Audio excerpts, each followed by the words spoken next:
हाय, welcome back. Start करते हैं serving का नेक्स्ट पार्ट। क्वेश्चन 191 है रैंकाइन्स डिफ्लेक्शन मेथड के रिगार्डिंग। यहाँ पे पूछा है कि रैंकाइन्स डिफ्लेक्शन एंगल जो होता है उसको ऑब्टेन करने के लिए हम लेंथ ऑफ द कॉर्ड को किससे मल्टीप्लाई करें, और एंगल हमें चाहिए मिनट्स में।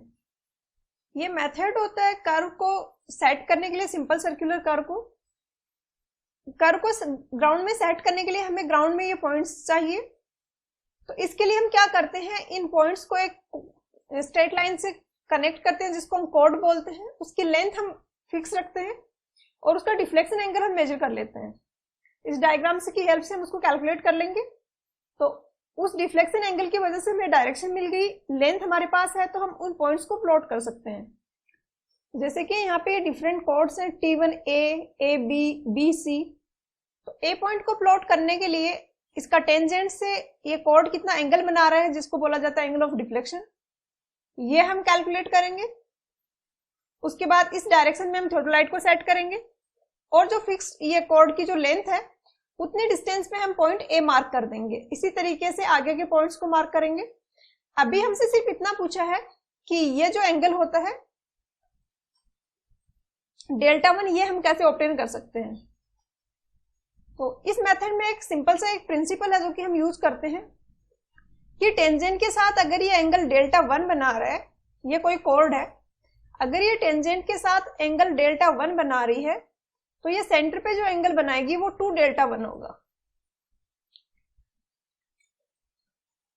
दूसरा यहाँ पे हम एक अजम्पशन लेते हैं, वो ये है कि हम आर्क की लेंथ और कॉर्ड की लेंथ को इक्वल अज्यूम करते हैं।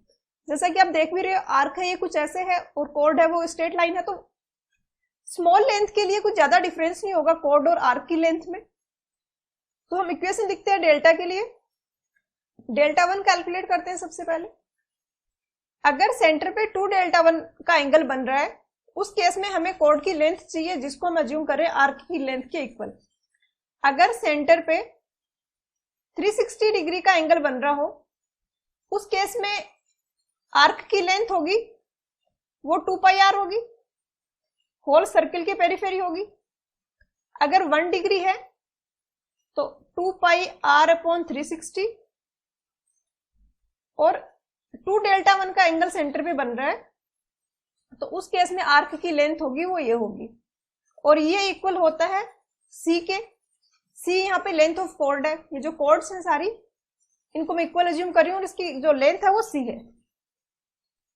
अब यहाँ पे हमें कैलकुलेट करना है Δ1, तो जस्ट हम इसको इक्वेशन को सिंप्लीफाई कर देंगे। यहाँ पे डिग्री में ये आ गया 90C/πr। क्वेश्चन में हमें मिनट्स में पूछा गया है तो हमने 60 से मल्टीप्लाई कर दिया मिनट में कन्वर्ट करने के लिए, और ये आएगा 1718.9 C/r। और आपको याद हो तो हमने पहले ये कैलकुलेट किया था 1718.9 डिवाइडेड बाई r, ये होता है degree of curve for a specified chord length 30 metre. तो अगर हम 1718.9 को डिग्री ऑफ कर्व लिखें तो Δ1 इक्वल हो जाएगा degree of curve multiply by length of chord. और अगर किसी को ये नहीं पता कि ये कहां से आया तो मैं रेफरेंस दे देती हूँ। पहले हमने क्वेश्चन में इसको सोल्व किया है। क्वेश्चन 183 में एक न्यूमेरिकल सोल्व किया है जहां पे मिनट्स में कन्वर्ट तो नहीं किया था बट डिग्री में हमने कैलकुलेट किया है, और उसको अगर 60 से मल्टीप्लाई करेंगे तो मिनट्स में ये वाला फॉर्मूला आ जाएगा। और ये ध्यान रखना है कि ये 30 मीटर कॉर्ड की स्पेसिफाइड लेंथ के लिए ही है, क्योंकि अगर कॉर्ड की लेंथ डिफरेंट होगी तो फिर ये फॉर्मूला वेरी करेगा। C यहाँ पे लेंथ ऑफ कॉर्ड है जिसको हम मल्टीप्लाई कर रहे हैं डिग्री ऑफ कर्व से, तो हमें एंगल ऑफ रिफ्लेक्शन यहाँ पे मिल रहा है। तो आंसर यहाँ पे ऑप्शन ए हो जाएगा। नेक्स्ट है क्वेश्चन 192। क्वेश्चन 192 एक टू थ्रोटलाइट मेथड होता है कर्व को सेट करने का, उसके रिगार्डिंग है। तो पहले हम इस मेथड को समझते हैं। जैसा कि सर्वे का एक बेसिक प्रिंसिपल होता है कि किसी पॉइंट को लोकेट करने के लिए या तो हमारे पास उसकी डायरेक्शन और डिस्टेंस हो, या फिर दो पॉइंट से हमारे पास उसका एंगल या हम कह सकते हैं डायरेक्शन हो। जैसे कि पॉइंट बी को लोकेट करना है तो मुझे ए और सी दोनों से अगर एंगल पता है तो एक इस लाइन में लाइन बनाएंगे डायरेक्शन में, एक इस डायरेक्शन में लाइन बनाएंगे, और जहां पे इंटरसेक्ट कर रहे हैं वहां पे हम बी को लोकेट कर सकते हैं। और इसके लिए हमें कोई भी डिस्टेंस मेजर करने की जरूरत नहीं है, कैलकुलेट करने की जरूरत नहीं है। यही सेम कंसेप्ट हम टू थियोडोलाइट मेथड में यूज करते हैं। एक थियोडोलाइट यहाँ पे T1 पे सेट किया जाता है, दूसरा यहाँ पे T2 पे सेट किया जाता है। और ये मेथड एक प्रिंसिपल पे बेस्ड है। वो प्रिंसिपल ये कहता है कि अगर एक हम कोड लें, जैसे कि हम कोड ले रहे हैं T1A, ये इस वाली टेंजेंट के साथ में एंगल बना रही है δ1। सेम कोड यहाँ पे जो एंगल बनाएगी, ये वाला एंगल δ1, ये दोनों सेम होंगे। तो सबसे पहले हमने δ1 कैलकुलेट किया, इस थियोडोलाइट को T2 पे सेट करके इसके अलोंग साइड किया और इस तरीके से साइड किया कि थियोडोलाइट की रीडिंग अभी 0 0 0 है। अभी हमें इस डायरेक्शन में साइड करना है इसको, क्योंकि हमें ए पॉइंट चाहिए। तो इसके लिए हम थियोडोलाइट की रीडिंग को सेट कर देंगे जो δ1 है उसके इक्वल एंगल पे, और फिर हम इसको बाइसेक्ट करेंगे। तो हमें पॉइंट ए की डायरेक्शन यहाँ पे मिल जाएगी। अब ये इस डायरेक्शन में सेट हो गया। δ1 जब हमने रीडिंग सेट कर दी उसमें, इट मीन्स वो अब इस डायरेक्शन में डायरेक्ट हो गया। सेम इसी तरीके से यहाँ पे करेंगे। पहले हम इसको इस लाइन के अलोंग सेट करेंगे और फिर उसको थियोडोलाइट को रोटेट करके उसकी रीडिंग चेंज करके δ1 ले आएंगे। तो अब ये इस डायरेक्शन में है थियोडोलाइट, और दूसरे थियोडोलाइट के लाइन ऑफ साइट की डायरेक्शन ये है। अब हम एक रेंजिंग रोड रखेंगे ऐसे पॉइंट पे जहां पे वो दोनों जगह से विजिबल हो और दोनों जगह से क्रॉस हेयर से बाइसेक्ट हो रही हो। ये होता है थियोडोलाइट मेथड। क्वेश्चन काफी सिंपल है। यहाँ पे सिर्फ हमसे इतना पूछा है कि क्या एंगुलर मेजरमेंट करेंगे या डिस्टेंस मेजर करेंगे। तो दो थियोडोलाइट हम यूज कर रहे हैं, हम सिर्फ एंगल मेजर करते हैं यहाँ पे, और हम ये वाला प्रिंसिपल यूज करते हैं। तो ऑप्शंस जो है उनमें गिवन है कि linear measurement only, angular measurement, linear and angular measurement. तो एंगुलर मेजरमेंट ही करते हैं हम सिर्फ, यहाँ पे कोई लीनियर मेजरमेंट नहीं करते हैं। तो आंसर ऑप्शन डी हो जाएगा। नेक्स्ट है क्वेश्चन 193। 193 काफी सिंपल है, बस ऐसे क्वेश्चंस में थोड़ा सा ध्यान से पढ़ने की जरूरत है। ट्रांजैक्शन कर्व की प्रॉपर्टी होती है कि हम इसको वहां पे इंट्रोड्यूस करते हैं जहां पे हमें कर्वेचर को 0 से लेके एक फिक्स्ड कर्वेचर तक सेट करना होता है। जैसे कि पहले स्ट्रेट लाइन है और आगे यहाँ पे कोई कर्व आ रहा है, तो उस कर्व को हम एग्जैक्टली एकदम अचानक से नहीं इंट्रोड्यूस कर सकते। इसके लिए हमें थोड़ा सा यहाँ पे ट्रांजैक्शन कर्व एक फिक्स लेंथ का प्रोवाइड करना होता है जो कि कनेक्ट करेगा इस स्ट्रेट लाइन और कर्व को, और इसकी कर्वेचर यहाँ पे 0 है और यहाँ पे इसकी कर्वेचर है वो सर्कुलर कर्व का जो कर्वेचर है उसके इक्वल है। कर्वेचर की फॉर्म में भी हम इसको बोल सकते हैं, हम इसको रेडियस की फॉर्म में भी बोल सकते हैं। अगर रेडियस की बात करें तो यहाँ पे रेडियस इनफाइनाइट है, यहाँ पे रेडियस है वो जो भी यहाँ पे इस सर्किल की रेडियस है, जो ये आर्क जिस सर्किल का पार्ट है उसकी जो रेडियस है उसके इक्वल होगा। 1/r होता है कर्वेचर, तो इसका उल्टा कर्वेचर में हो जाएगा, यहाँ पे 0 है, यहाँ पे 1/r डैश के इक्वल है। दूसरा, जब कोई भी बॉडी सर्कुलर फॉर्म में अगर सर्कुलर पाथ पे ट्रेवल कर रही है तो उसको एक सेंट्रीफ्यूगल फोर्स रिक्वायर्ड होगा, और वो सेंट्रीफ्यूगल फोर्स हम प्रोवाइड करने के लिए हम सुपर एलिवेशन प्रोवाइड करते हैं। ये आपने हाईवे में भी पढ़ा होगा। सुपर एलिवेशन का पर्पस ये है कि हम उसको थोड़ा सा रोड की सरफेस को इंक्लाइन कर देते हैं, जिससे कि हमें ग्रेविटेशनल फोर्स का एक पार्ट है वो सेंटर की तरफ अवेलेबल हो जाता है, जो कि सेंट्रीफ्यूगल फोर्स के जैसे एक्ट करता है। क्वेश्चन काफी सिंपल है। यहाँ पे सुपर एलिवेशन 0 होगा क्योंकि यहाँ पे कुछ कर्वेचर है ही नहीं।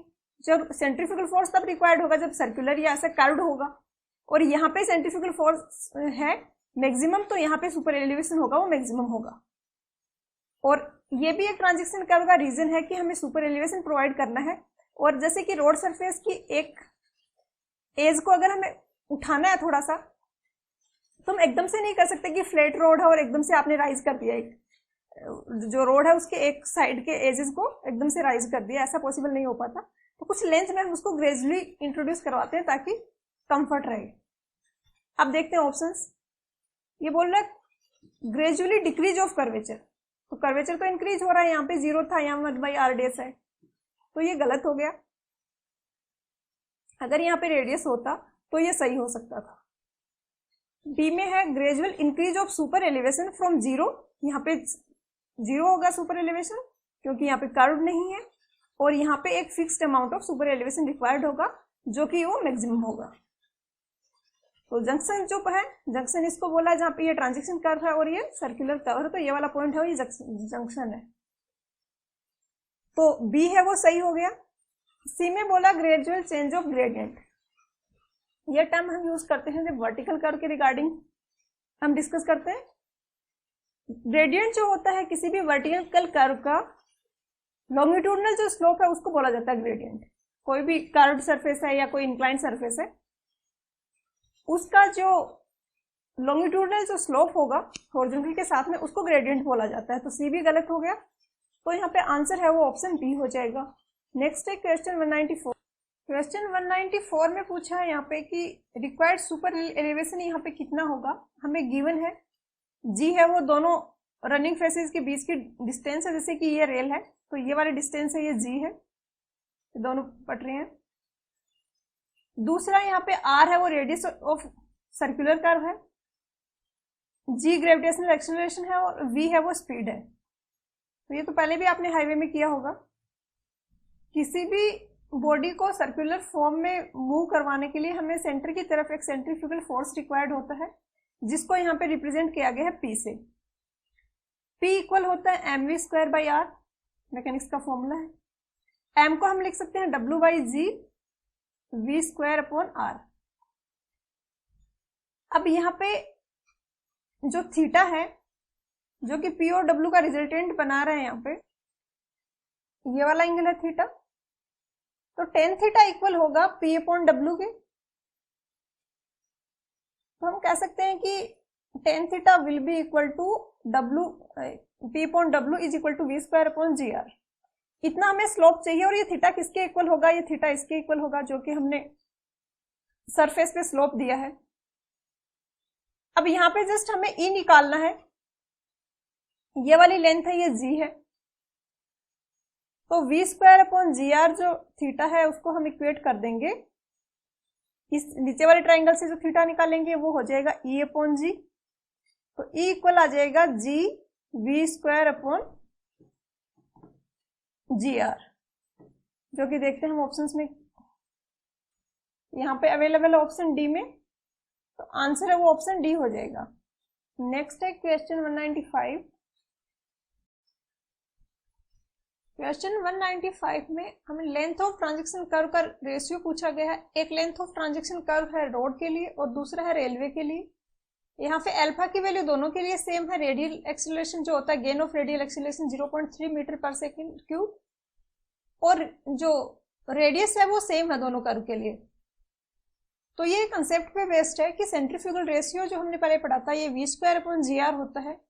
इसकी लिमिटिंग वैल्यू 1/4 होता है रोड के लिए, और रेलवेज के लिए कम होता है इससे, ये होता है 1/8।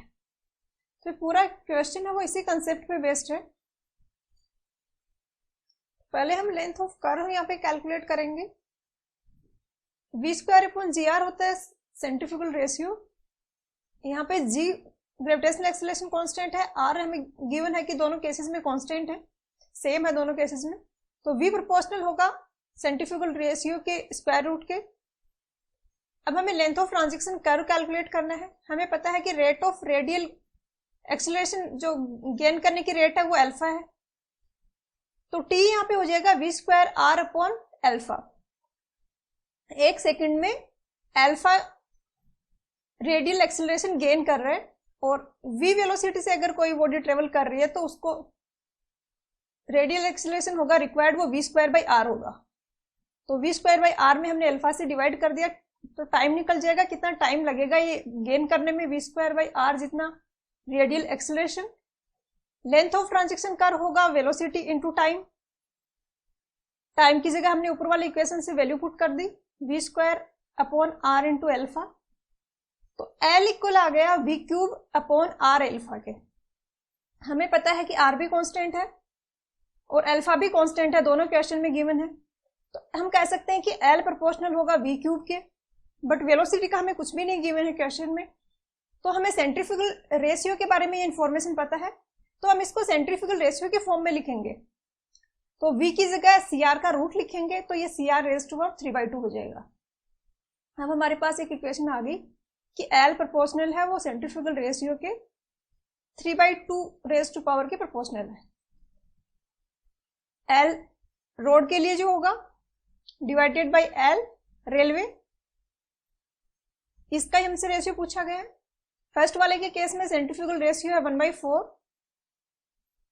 तो ये 3/2 हो गया, multiply by 1/8 raise to power 3/2।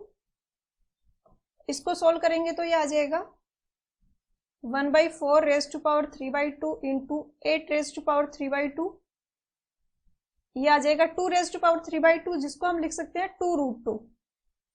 2√2 को अगर हम सोल्व करेंगे, √2 है 1.414, तो ये कुछ वैल्यू आ जाएगी यहाँ पे 2.828 वैल्यू आ गई है यहाँ पे। अब हम देखते हैं क्वेश्चंस में ऑप्शंस, तो यहाँ पे आंसर हो जाएगा ऑप्शन ए। और ये रेशियो है, काफी बार ये डायरेक्टली भी पूछा जाता है, तो ये आपको डायरेक्टली याद रखना है 1/4 और 1/8। रोडवेज में हम शार्प कर्व भी अलाउ करते हैं, रेलवेज में नहीं करते, तो इसका ज्यादा होगा सेंट्रीफ्यूगल रेशियो अलाउेबल रोड का, रेलवे का कम होगा। और आंसर यहाँ पे ऑप्शन ए हो जाएगा। नेक्स्ट है क्वेश्चन 196। क्वेश्चन 196 में पूछा है कि v²/gr को हम क्या रिप्रेजेंट करते हैं।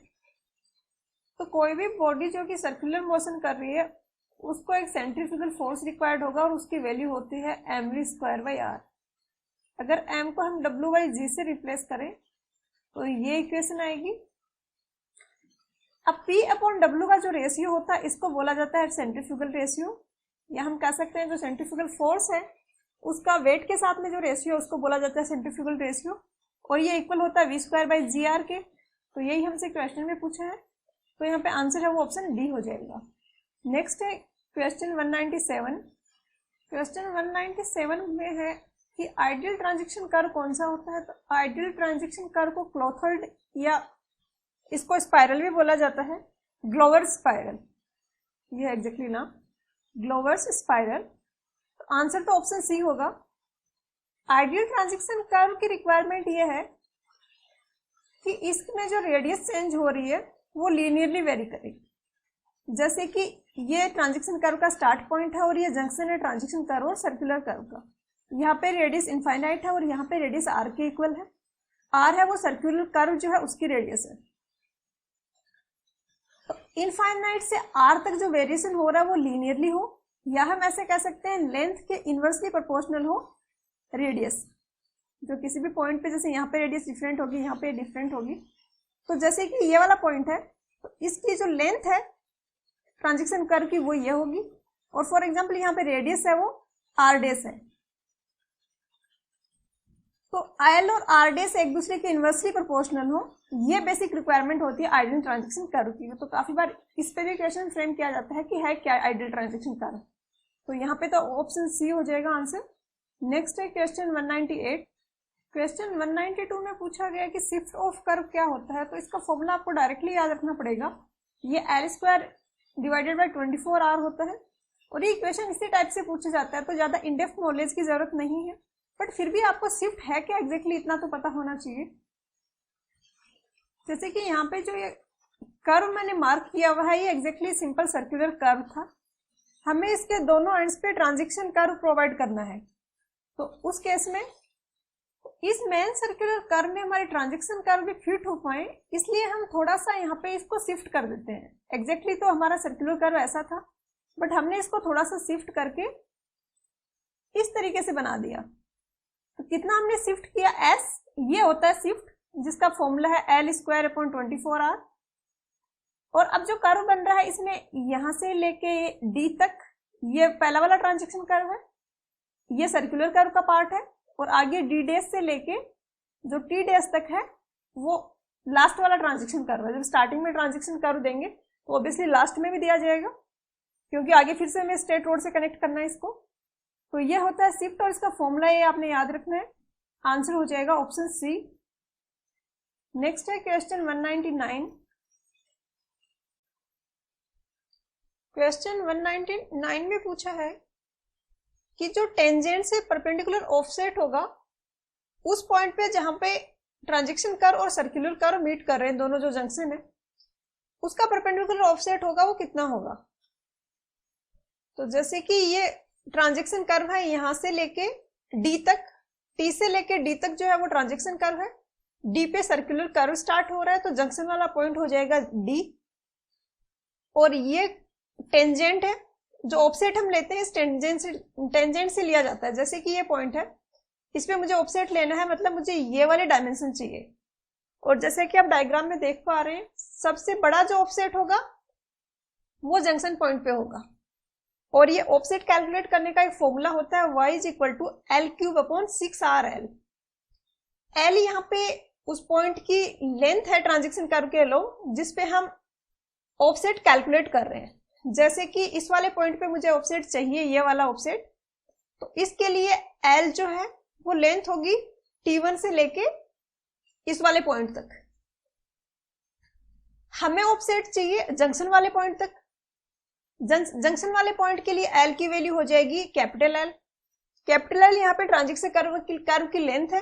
तो अगर हम T से D तक की बात करें तो total length of transaction curve है, और D के लिए L की वैल्यू कैपिटल L के इक्वल हो जाएगी। तो हम यहाँ पे इसमें पुट कर देंगे तो ये आ जाएगा L3/6RL, और इसको सोल्व करेंगे तो ये आ जाएगा L2/6R। क्वेश्चन में हमसे डायरेक्टली ना पूछ के शिफ्ट की फॉर्म में पूछा है। तो शिफ्ट का हमने पिछले क्वेश्चन में डिस्कस किया था, ये फॉर्मूला होता है L2/24R। ये शिफ्ट है। तो ऑफसेट जो है, ये ऑफसेट था L2/6R, ये हो जाएगा 4 टाइम्स ऑफ शिफ्ट। अगर इसको 4 से मल्टीप्लाई करेंगे तो यहाँ पे 6 आ जाएगा, और ये ऑफसेट के इक्वल हो जाएगा। तो 4 times of shift will be equal to perpendicular offset at the junction point. Perpendicular offset हर पॉइंट पे डिफरेंट होगा। हमसे ये पूछा, क्वेश्चन में पूछा है, ये जंक्शन पॉइंट के रिगार्डिंग पूछा है, तो यहाँ पे आंसर हो जाएगा ऑप्शन डी। नेक्स्ट है क्वेश्चन 200। क्वेश्चन 201 में पूछा है कि जो कर्व को सेट करने का मेथड होता है, जिसमें हम ऑफसेट्स कैलकुलेट करते हैं कोड से, वहां पे कोड की जो लेंथ है वो किससे एक्सीड नहीं करनी चाहिए। तो ये इस तरीके ये मेथड होते हैं। यहाँ पे ये कोड की डिस्टेंसेस हम कैलकुलेट कर लेते हैं, ये कोड है, इससे फिर हम ऑफसेट O1 O2 ये सब कैलकुलेट करते हैं, इसकी हेल्प से हम फील्ड में प्लॉट करते हैं। तो ये वाला है, ये ऑफसेट है, ये वाला जो ऑफसेट है ये O2 ऑफसेट है। इसमें मेथड में हम एक अजम्पशन लेते हैं कि T1 और A जो है, इसके बीच की डिस्टेंस अगर हम आर्क के लॉन्ग मेजर करें या फिर हम स्ट्रेट लाइन में कोड के लॉन्ग मेजर करें, वो दोनों सेम होंगी। एग्जैक्टली ये दोनों सेम नहीं होती हैं, बट अगर ये एंगल स्मॉल है या कोड की लेंथ कम है, उस केस में ये चीज पॉसिबल है। इसी तरीके से ये वाला जो आर्क है और ये वाली जो कोड है, इसकी लेंथ सेम होगी। अगर कोड बहुत ज्यादा लेंथ की हमने ली है तो ये एरर बढ़ जाएगी, जो हमने एजम्पशन लिया है इसके कारण जो एरर आ रही है वो बढ़ जाएगी। तो एरर को यहाँ पे लिमिट में रखने के लिए एक अपर लिमिट डिफाइंड है जो कोड है उसके लिए, वो है कि r अगर रेडियस है तो किसी भी कोड की लेंथ r/20 से ज्यादा नहीं होनी चाहिए।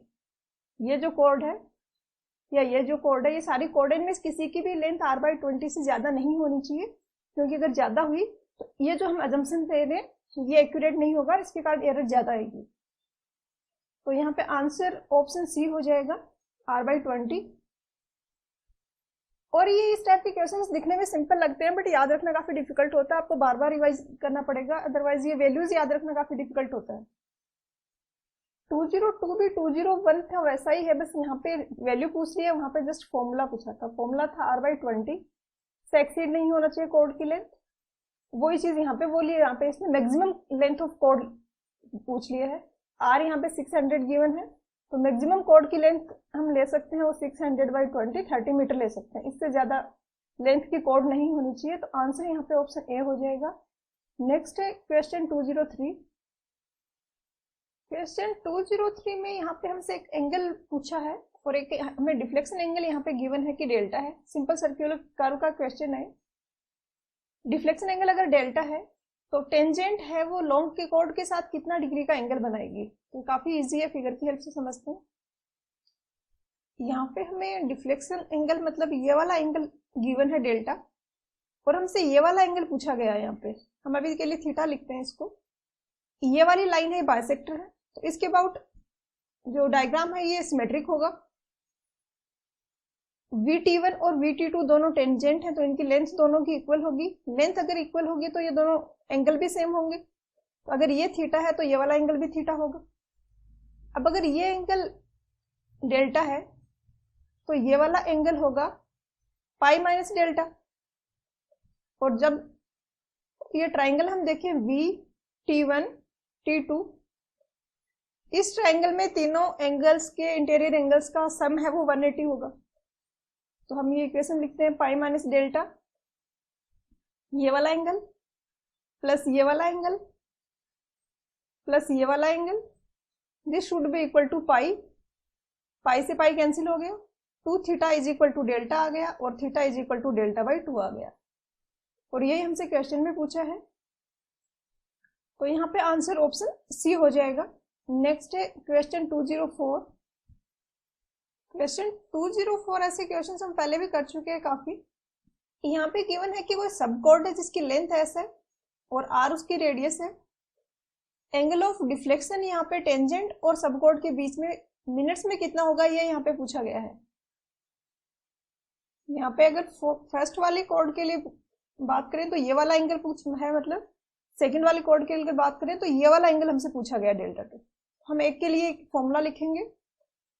ये मेथड एक प्रिंसिपल में बेस्ड होता है। वो प्रिंसिपल ये है कि अगर ये वाला एंगल डेल्टा 1 है तो ये सेम कॉर्ड जो सेंटर पे एंगल बनाएगी वो 2 डेल्टा 1 होगा। तो अब इस प्रिंसिपल की हेल्प से हम यहाँ पे इक्वेशन लिखेंगे। यहाँ पे हम T1A के अलोंग जो आर्क की लेंथ है और जो कॉर्ड की लेंथ है वो दोनों को सेम अज्यूम करेंगे, क्योंकि डिफ्लेक्शन एंगल है वो काफी छोटा होगा और इस केस में हम उनको सेम अज्यूम कर सकते हैं। तो चाहिए तो हमें वैसे कॉर्ड, लेकिन हम आर्क के लिए इक्वेशन लिखेंगे।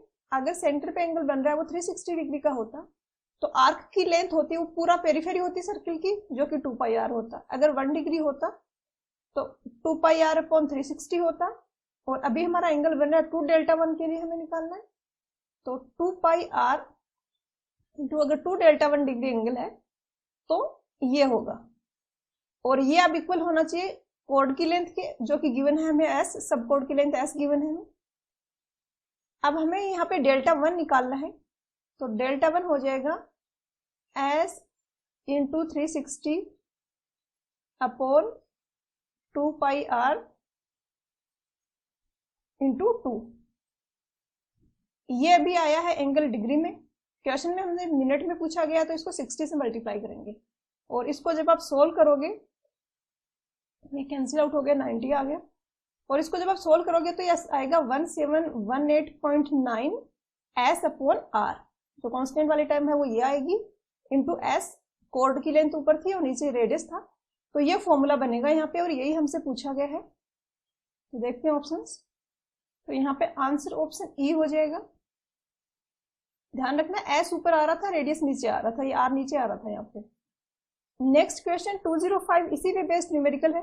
यहाँ पे इसने रेडियस भी दे दी है, कोड भी दे दी है और हमको डिफ्लेक्शन एंगल कैलकुलेट करना है। तो यहाँ पे ये फॉर्मूले में हमने वैल्यू रखी, एस की 10 है और रेडियस है वो 100 मीटर है, तो ये आ जाएगा 171.89, ये मिनट्स में है। और इसको डिग्री मिनट सेकंड में कन्वर्ट करेंगे तो ये कुछ आएगा 2 डिग्री 51 मिनट। और ऑप्शंस में यहाँ पे कोई भी 2 डिग्री का ऑप्शन नहीं है, तो या तो यहाँ पे इसने वैल्यू लिखने में कुछ मिस्टेक की है या फिर आंसर्स में कुछ मिस्टेक है। प्रोसीजर ये है, आप फॉर्मूला याद रख भी सकते हो, ना भी रखो, डायरेक्टली भी आप अभी जो हमने किया उस तरीके से कर सकते हो कि अगर 360 का एंगल बन रहा है तो 2 पाई आर, 1 है तो 360, ये भी इजी है। और अगर यहाँ पे पूछा है हमें 2 डेल्टा 1 के लिए, क्योंकि सेंटर वाला एंगल 2 डेल्टा 1 था पिछले क्वेश्चन में हमने देखा था, और ये इसको एस के इक्वल कर देना है बस। इसमें फिर आपका डिग्री में आंसर आएगा। और आई होप आपको कन्वर्ट करना आता हो, जैसे कि ये आएगा कुछ 2.86 ऐसा कुछ है, 2.8648। क्वेश्चन 206 थोड़ा कॉन्ट्राडिक्टेड क्वेश्चन है। ये क्वेश्चन है टू थियोडोलाइट मेथड के रिगार्डिंग, और यहाँ पे स्टेटमेंट ऊपर वाले तो सारे गलत होंगे, क्योंकि जब दो थियोडोलाइट की हेल्प से हम सेट कर रहे हैं कर्व को, तो हम कहीं पे भी डिस्टेंस मेजर नहीं करते, ऑफसेट हम नहीं लेते हैं, तो ये 3 ऑप्शन तो गलत है, कोई डाउट नहीं है इनमें। डी वाला थोड़ा सा कॉन्ट्राडिक्टरी स्टेटमेंट है। यहाँ पे इसने बोला कि हमें डिफ्लेक्शन एंगल्स रैंकाइन्स वाले फॉर्मूले से रिक्वायर्ड होंगे। रैंकाइन्स फॉर्मूला होता है, उसमें हम एक थियोडोलाइट यूज करते हैं और डिस्टेंस मेजर करते हैं। तो एक थियोडोलाइट से हमें डायरेक्शन मिल गई, डिस्टेंस हमें पता है, तो हम किसी भी पॉइंट को लोकेट कर सकते हैं। 2 थियोडोलाइट्स इस मेथड में यूज करते हैं, वहां पे जस्ट हम ऐसे करते हैं कि यहाँ से मुझे डायरेक्शन पता है, यहाँ से डायरेक्शन पता है, तो ये जहाँ कट कर रहे हैं वो वाला पॉइंट है, वो हम लोकेट कर सकते हैं। इस फॉर्मूले में ये जो रैंकाइन्स मेथड है, इसको टेंजेंशियल एंगल मेथड भी बोला जाता है। अल्टीमेटली यहाँ पे भी हमें डेल्टा 1, डेल्टा 2, डेल्टा 3 ये सारे डिफ्लेक्शन एंगल ही निकालने हैं, ये वाला, और ये डिफ्लेक्शन एंगल हम मेजर कर रहे हैं इस वाली कॉर्ड के और टेंजेंट के बीच में। लेकिन ये मेजर करने के लिए पहले हमें डेल्टा 1 या डेल 1, डेल 2 ये सब चाहिए होता है। तो डेल 1, डेल 2 इनको बोला जाता है टेंजेंशियल एंगल्स, और इनको कैलकुलेट करने के लिए जो हमने भी पिछले क्वेश्चंस में किया कि अगर यहाँ पे एंगल डेल्टा 1 बना रहे हैं तो ये वाला एंगल 2 डेल्टा 1 होगा, और इसकी हेल्प से हम एक एक्सप्रेशन फाइंड आउट कर लेते हैं, जिससे कि हमें अगर कोड की लेंथ पता है तो हम डेल्टा 1 कैलकुलेट कर सकते हैं। अब अगर फर्स्ट वाले के लिए तो डेल 1 और डेल्टा 1 दोनों सेम होंगे। नेक्स्ट वाले के लिए देखें तो हमें डेल्टा 2 है वो ये वाला एंगल है, और डेल 2 है वो ये वाला एंगल है, तो डेल्टा 2 जो है वो इक्वल होगा डेल 1 प्लस डेल 2 के। इसी तरीके से डेल्टा 3 होगा वो del 1 plus del 2 plus del 3 के इक्वल होगा। ये टेंजेंशियल एंगल्स है, ये डिफ्लेक्शन एंगल्स है। ये हो गया complete Rankine method. Same angles हम टू थियोडोलाइट मेथड में लेते हैं। यहाँ पे ये डेल्टा 1 है, ये डेल्टा 2 है, सेम एंगल ले रहे थे हम। यहाँ पे ये जैसे कॉर्ड है तो टेंजेंट के साथ जो एंगल बना रही है और दूसरी साइड जो एंगल बना रही है, सेम इसी तरीके से अगर अगला पॉइंट ये लिया हमने, तो ये हमने कॉर्ड बनाई और इसका जो एंगल है ये डेल्टा 2 है, और ये वाली सेम कॉर्ड इधर जो एंगल बना रही है वो भी सेम होता है, ये भी डेल्टा 2 होगा। तो बेसिकली जो एंगल है एग्जैक्टली डेल्टा 1, डेल्टा 2 वो दोनों मेथड में हम जो मेजर करते हैं वो सेम है। बट क्वेश्चन इसने इसके लिए पूछा है और वहां पे उसने गिवन है कि रैंकाइन्स मेथड वाले हमें डिफ्लेक्शन एंगल चाहिए। तो अगर मैथमेटिकली बात करें तो रैंकाइन्स मेथड में भी डिफ्लेक्शन एंगल वही है जो कि टू थियोडोलाइट मेथड में है। इस तरीके से देखें तो फिर जो स्टेटमेंट गिवन है वो सही होना चाहिए। आंसर की में आंसर गिवन है कि कोई भी statement, none of these statements are correct. वो चीज भी पॉसिबल हो सकती है क्योंकि ये दोनों डिफरेंट मेथड है। टू थियोडोलाइट मेथड है, इससे अलग है Rankine method. Numerical values same है लेकिन मेथड अलग है। तो हम ये भी कह सकते हैं कि नन ऑफ दीज। आंसर की में आंसर ऑप्शन ई गिवन है। आप अपने अकॉर्डिंग डिसाइड कर सकते हो कि कौन सा आंसर आपको ज्यादा करेक्ट लग रहा है दोनों में। अगर मैथमेटिकल एक्सप्रेशन की बात करें तो ऑप्शन डी करेक्ट है कि रैंकाइन्स वाले डिफ्लेक्शन एंगल ही हमें यहाँ पे चाहिए। अगर इन जनरल हम बात करें तो उस केस में ये दोनों डिफरेंट मेथड है, तो हम कह सकते हैं कि नहीं, रैंकाइन वाला डिफरेंट मेथड था, उसके एंगल का हम अगर यहाँ पे मेंशन कर रहे हैं तो वो गलत है। और इस टाइप के क्वेश्चंस में काफी बार ऐसे भी होता है, ऑब्जेक्शंस को सीरियसली नहीं लिया जाता और जो आंसर की में आंसर है वही रह जाता है। तो सेफ साइड में रहते हुए आप या तो ऑप्शन ई याद रखें जो कि आंसर की में डी गिवन है। नेक्स्ट है क्वेश्चन 207। क्वेश्चन 207 में यहाँ पे गिवन है कि कहीं पे कोई कर्व है जिसकी रेडियस आर है, शिफ्ट एस है, तो लेंथ ऑफ ट्रांजेक्शन कर्व अगर एल है तो टेंजेंट की लेंथ क्या होगी, टोटल टेंजेंट जो होगी कर्व की उसकी लेंथ क्या होगी। ये कोई सिंपल सर्कुलर कर्व है जिसकी दोनों साइड पे यहाँ पे ट्रांजेक्शन कर्व प्रोवाइड किए गए हैं। ये वाला कर्व है, ये सर्कुलर कर्व का पार्ट है। इसके बाद डी डैश से लेके टी डैश तक जो है वो ट्रांजेक्शन कर्व है, और इधर की साइड भी टी से लेके डी तक जो ये वाली जो लाइन है ये ट्रांजेक्शन कर्व है। क्वेश्चन में हमसे टोटल टेंजेंट की लेंथ पूछी है। टेंजेंट यहाँ पे है टी वी, तो टी वी हमसे पूछा गया है जो कि इक्वल होगा T A plus A V. मतलब हमें ये डिस्टेंस कैलकुलेट करनी है। इसको हम दो पार्ट में डिवाइड कर सकते हैं, ये वाले डिस्टेंस और ये वाले डिस्टेंस। ए बी वाले डिस्टेंस तो काफी इजी है, हम एक ट्राइंगल को कंसिडर करेंगे।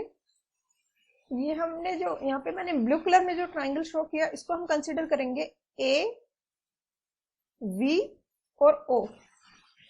यहाँ पे अगर ये एंगल डेल्टा है तो ये वाला एंगल भी डेल्टा होगा, टोटल एंगल। अगर टोटल एंगल डेल्टा है तो ये वाली लाइन है, ये बाइसेक्टर होती है। इट मीन्स ये वाला एंगल है, ये डेल्टा बाई 2 होगा। ये वाली डिस्टेंस रेडियस है आउटर वाले सर्किल की, ये एक इनर वाला सर्किल है, दूसरा ये आउटर वाला सर्किल है जिसके लिए हमने एस डिस्टेंस से रेडियस में डिफरेंस है दोनों का। मैंने पहले भी एक्सप्लेन किया है कि एक्चुअल में जो सर्कल था वो ये था, फिर हमें ट्रांजैक्शन कर्व भी फिट करना था इस सर्कल में, तो इसके लिए हमने इसको थोड़ा इनवर्ट्स एस डिस्टेंस से इनवर्ट शिफ्ट कर दिया। तो अगर आउटर सर्किल की हम रेडियस की बात करें तो ये होगी आर प्लस एस। अब हमें एक एंगल पता है, एक साइड पता है, और हमें सामने वाली साइड चाहिए, तो हम ट्रिग्नोमेट्री का फॉर्मूला अप्लाई कर सकते हैं। A V upon R plus S equal होगा 10 डेल्टा बाई 2 के, और ए वी आ जाएगा R plus S 10 delta by 2। तो ये वाली डिस्टेंस तो आ गई। अब हमारे पास टी और ए के बीच की डिस्टेंस चाहिए, टी और ए के बीच की डिस्टेंस हमें कैलकुलेट करनी है। टी डी जो है वो हमें गिवन है कि एल है, क्योंकि वो ट्रांजैक्शन कर्व है टी से डी तक, जिसकी लेंथ एल हमें गिवन है। अब हमें निकालना है टी ए, तो हम ये तो कह सकते हैं कि टी ए और टी बी है ऑलमोस्ट इक्वल होंगे। टी ए और टी बी है, इनकी लेंथ होगी ऑलमोस्ट इक्वल होगी। तो अगर हम टी बी कैलकुलेट कर लें तो उसको हम टी ए के इक्वल अज्यूम कर सकते हैं। अब टी बी कैलकुलेट करने के लिए टोटल लेंथ हमें ट्रांजैक्शन करके टी से डी तक की जो डिस्टेंस पता है वो एल है, हमें इसमें से ये वाली डिस्टेंस माइनस करनी है। और इस वाले डिस्टेंस के लिए कैलकुलेट करने के लिए भी हम एक सिंपल सा अजम्पशन लेंगे, वो ये कि बी और डी को अगर एक स्ट्रेट लाइन से मिलाएं तो वो डिस्टेंस और सी और डी के बीच की डिस्टेंस है वो दोनों इक्वल है, ये दोनों डिस्टेंस ऑलमोस्ट इक्वल होंगी।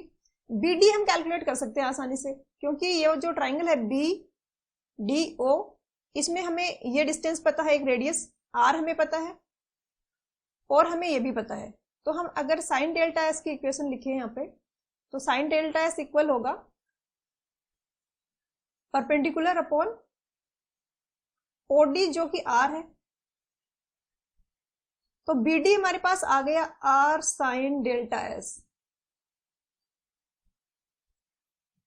अब टी ए हमें चाहिए, टी ए के लिए को हम लिख सकते हैं L minus R sine delta S.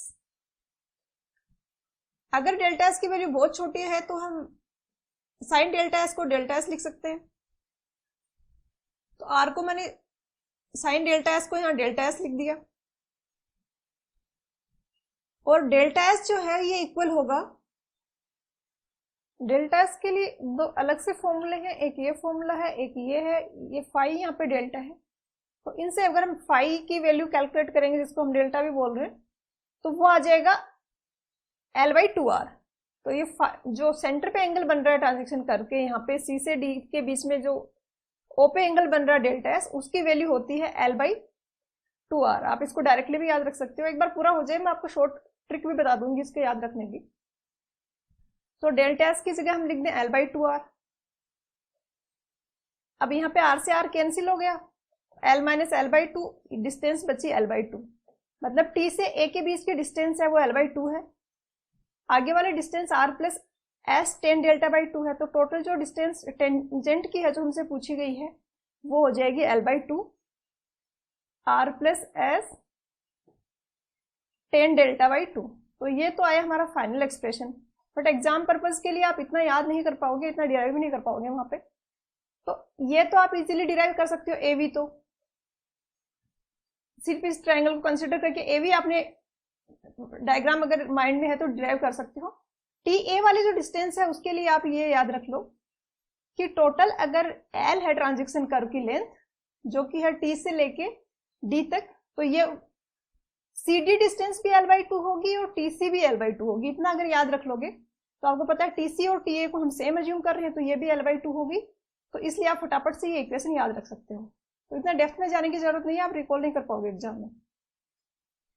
ये जस्ट आती कैसे इक्वेशन वो मैंने एक्सप्लेन किया है, उसके लिए आंसर हो जाएगा option C r plus S ten, जो हम डेल्टा ले रहे थे उसको इसने थीटा लिया डिफ्लेक्शन एंगल, तो theta by 2 into plus l by 2, तो आंसर हो गया ऑप्शन सी। नेक्स्ट है क्वेश्चन 208। क्वेश्चन 208 है ट्रांजेक्शन कर्व के रिगार्डिंग।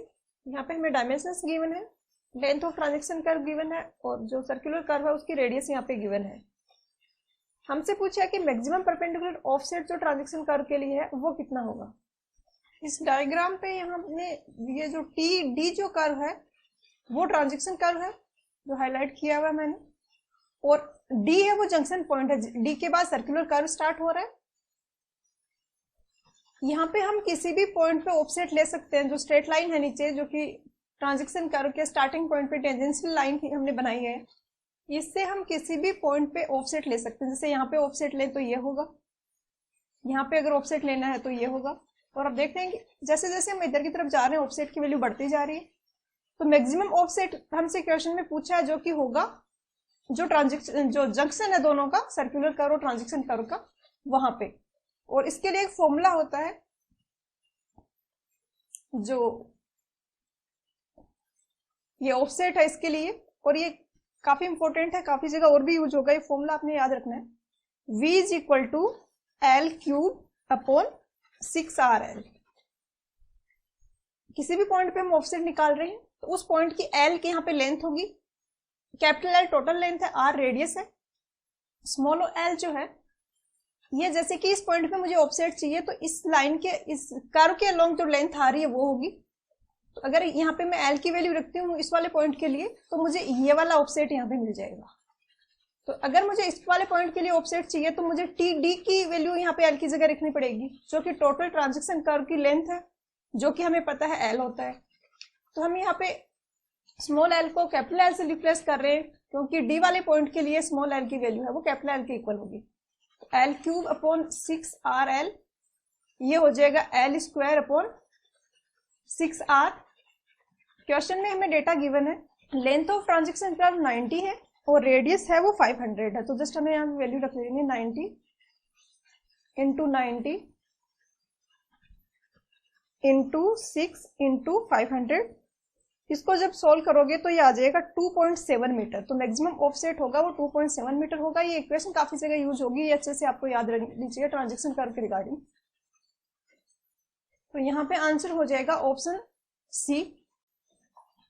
नेक्स्ट क्वेश्चन है 209, जिसमें 208 में जो डेटा गिवन था ट्रांजेक्शन कर्व की लेंथ और रेडियस वो ही यूज करना है।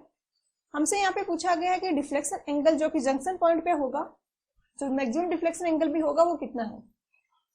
ये एक ट्रांजेक्शन कर्व का डायग्राम है। यहाँ पे दो इंपॉर्टेंट एंगल्स होते हैं, एक तो किसी भी, जैसे कि ये बी पॉइंट है, इस बी पॉइंट पे हम कोई टेंजेंट मार्क करें तो इनिशियल जो टेंजेंट थी, इनिशियल ये टेंजेंट थी जो टी पॉइंट पे टेंजेंट थी, और दूसरी हमने बी पॉइंट पे टेंजेंट मार्क की जो कि ये वाली टेंजेंट है। इनके बीच का जो एंगल है इसको फाई से डिनोट किया जाता है।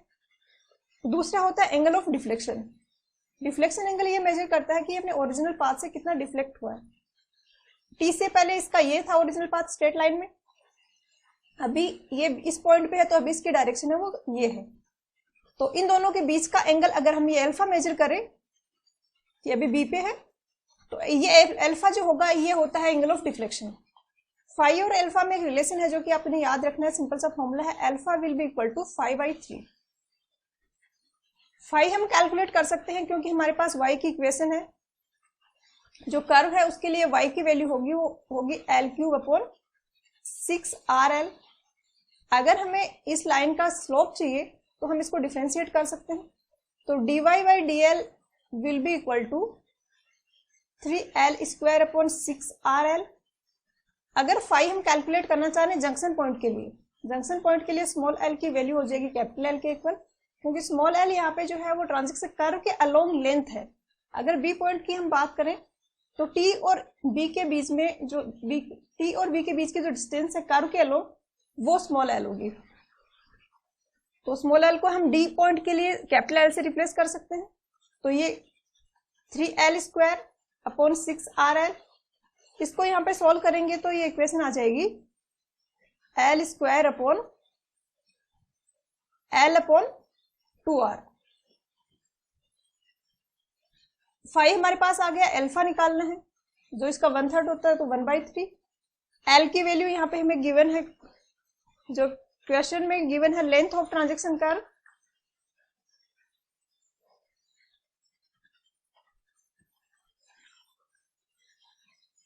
वो 90 है, और रेडियस ऑफ जो कर्व है वो 500 है।